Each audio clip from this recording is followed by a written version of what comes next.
All right, everybody, welcome back. Ready for another deep dive. Today, we're going to dig into 5 big money mistakes. And Mistakes that can really hold you back, yeah. yeah, exactly. We found this really interesting source that frames these as like the 5 things that are stopping you from being a millionaire. Haha, right. But honestly, even if you're not trying to, Be a millionaire. yeah, be a millionaire, these are still, Super solid advice. yeah, for Yeah, anybody. For anybody who fair. wants to like feel more on top of their finances. Absolutely. So mistake number 1, and this one kind of feels obvious, but it's not budgeting.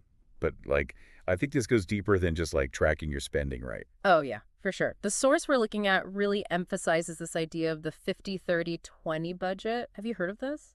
I think I've heard of it, but like, remind me how. Yeah, so basically it's all about allocating your after-tax income, Sure. So 50% goes to your needs, Yeah. 30% goes to your wants, and then 20% goes to savings and debt repayment. Oh, that's cool. I like that it's like a framework, because I've tried those budgets that are like track every single penny. Oh my gosh. Yeah. And I'm like, who has time for that? Nobody has time for that, and it doesn't have to be that complicated, right? Yeah, Like, the yeah. idea is just to be more conscious about where your money's going. Totally. Like, you could still enjoy, going out to dinner or whatever. Exactly. You don't have to deprive yourself. Exactly. But you just kind of have more of a plan. Have a plan. Yeah. So you're not like, where did all my money go? At the end of the month. Yeah, Yeah. exactly.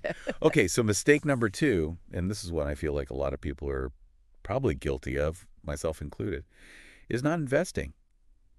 It can feel intimidating, but our source makes a really good case for why it's so important. Yeah. If you're just saving your money, is basically just sitting there keeping pace with inflation. Yeah. But when you invest, that's when you have the opportunity to actually grow your money. And they really highlight the power of compound interest. Oh, yeah, compound interest. Tell me more about that. Like, I hear that phrase, but I don't always know what it means. Okay, so imagine this.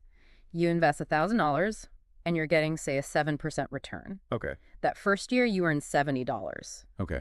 But then the next year, you're earning 7% on a $1,070, Right. not just your original 1,000. I see. So over time, those gains start to compound and it really snowballs. Wow. Okay, so it's like your money is making money. Exactly. Your money's working for you. That's amazing. So how do you even get started with investing? Yeah. Our source mentioned stocks and real estate. Like, is there a certain way you should... Well, they talk a lot about index funds for getting started in the stock market. Okay. Because index funds offer diversification, Okay. which basically means you're spreading out your risk. Okay. And then for real estate, they really highlight the power of rental properties for building long-term wealth. Okay, so it sounds like it's kind of finding what's right for you and your Exactly. risk tolerance. Risk tolerance and goals. Yeah, cool. Okay, mistake number 3. This one's a little more psychological, living above your means. Like, it's so easy to compare yourself to other people and, feel like you have to keep up with the Joneses. Oh, it's so true. I think especially nowadays with social media, Oh, yeah? you're constantly bombarded with images of like Luxury lifestyle. these perfect lives, and it makes it hard to remember what you actually need versus what you just want. Totally. And the source calls out like designer clothes, fancy cars, extravagant vacations. Yeah, classic traps. Yeah. And, it's not about judging anyone's choices, Of course not. but it's more about being mindful of how those choices are impacting your overall. Finances. Yeah.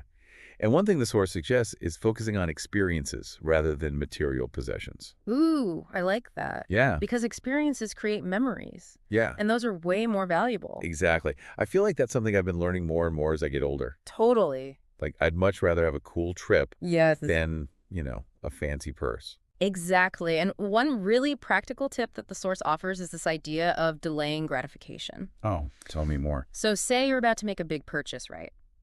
Wait 24 hours. Oh, And often that impulse to buy it will kind of fade and you'll realize you didn't actually meet it. that's so smart. Yeah. Oh my gosh, I need to do that. Uh-huh. It's a good one. Okay, mistake number 4.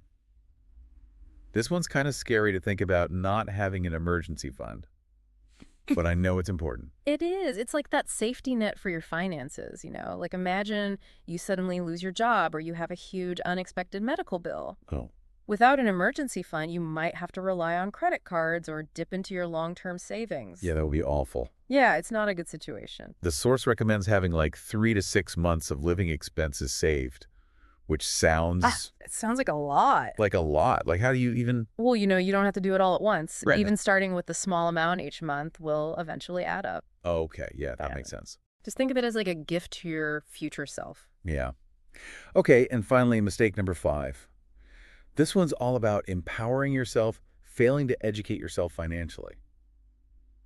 I know finance can seem kind of boring, It can. but it doesn't have to be. It doesn't. I think what's interesting is that this source really highlights that financial literacy, it's not just about understanding the numbers, it's about taking control of your life. Mm, It's like learning a new language that opens up all these possibilities. I love that. So where do you recommend people start? Well, this source recommends starting with accessible things like personal finance books, Okay. podcasts, wink, wink. Of course. There are even free courses online. Wow. And of course, if you need more help, you can always seek guidance from a financial advisor. Okay, that's a good point, yeah.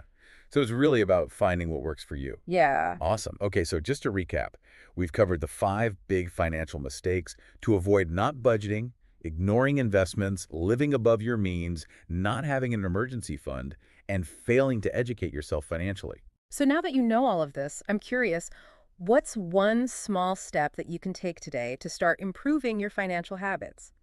Maybe it's setting up a simple budget, or researching index funds, or even just committing to reading one financial article a week. Yeah, every journey starts with a single step. It does. Thanks for diving deep with us today. We hope you feel empowered to take control of your finances and build a brighter future. Absolutely.